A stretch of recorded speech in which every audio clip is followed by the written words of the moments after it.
Hi everyone, how's everyone doing here today? Well, the good news out there, folks. Donald Trump, he's been indicted yet a third time. Wow, they say 3 times the charm, right? I guess it was just too much winning for him. And he decided, let me start losing instead. And it turns out he does a lot better job at losing. Not that he was doing a whole lot of winning. I mean, beyond the election, he'll always be remembered as the one-term, twice impeached, one of the worst presidents in all of history. And everyone on the right is going absolutely apeshit. People on Fox, other right-wing politicians and pundits and stuff like that, they're all losing their mind. And once again, twisting themselves in all these mental gymnastics, trying to make excuses for it, trying to, make it seem like scream, oh, witch hunt, you can indict a bologna sandwich. This is unprecedented. Yeah, it is unprecedented. It's also the fact that you guys put a reality TV star in the White House rather than a more seasoned politician. You put a totally corrupt businessman in the White House, and oh, lo and behold, he decided to break the law some more.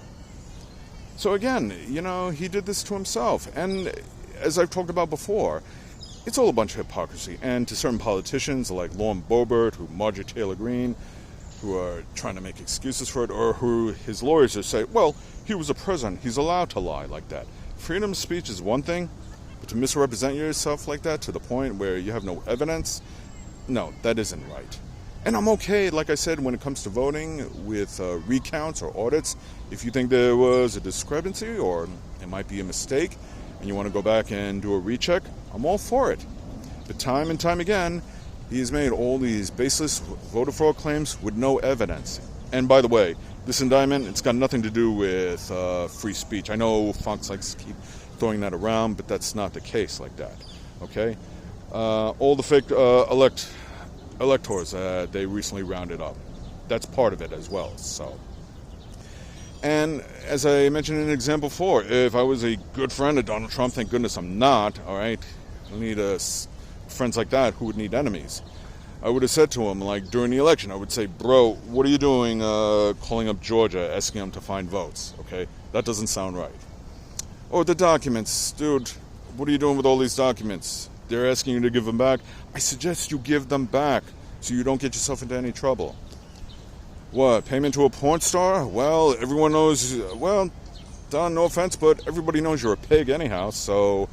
you cheated on all your wives, so why are you going to pay off a porn star? You may as well just come out and say, I made a mistake, I'm sorry. People won't believe it, but that is at least legal, as well as adultery, as opposed to bribery or hush money payments to a porn star and stuff like that. So, time and time again, I say, Donald Trump brought this on himself, and he's being held accountable. And this argument that these people on the right, these snowflakes that are trying to make, is all a bunch of double standard hypocrisy. Why? Because if Biden committed the exact same atrocities, like I said, I would be more than happy if they prosecuted him or indicted him. I wouldn't be saying, oh, this is unfair. I'd be like, no, just like Trump, Biden broke the law, he's got to pay the price. Now, I know some of you are going to scream, the Biden crime family or Hunter Biden and everything like that. Show us the evidence.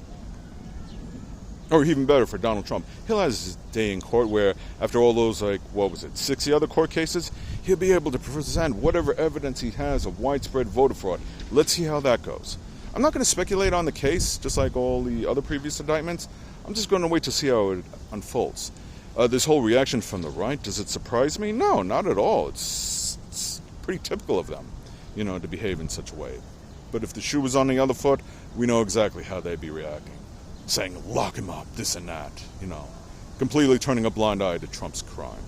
It is a bunch of BS, don't buy into it. And Fox, you're just yet another disgrace. Because part of pushing the voter fraud lie, that's on you as well. In addition to Tucker Carlson, they should start firing some of the other people there, because you guys are not journalists. And all these people, politicians on the right that are trying to defend Trump, because they just want to either curry favor with the hopes of one day either being vice president. Yeah, winking at you, Carrie Lake and Marjorie Taylor Greene, you bunch of lying hypocrites. You guys are all just, afraid of losing your power, so you want to suck up to him, lick his boots just so you can appeal to his base. It is absolutely pathetic how low you guys just stoop down to. You should have let this guy go a long time ago when you had the chance. So, well, let's see how Don does with his day in court. Okay? Anyway, thank you for watching. I really hope you understand. Donald Trump's innocent. Please.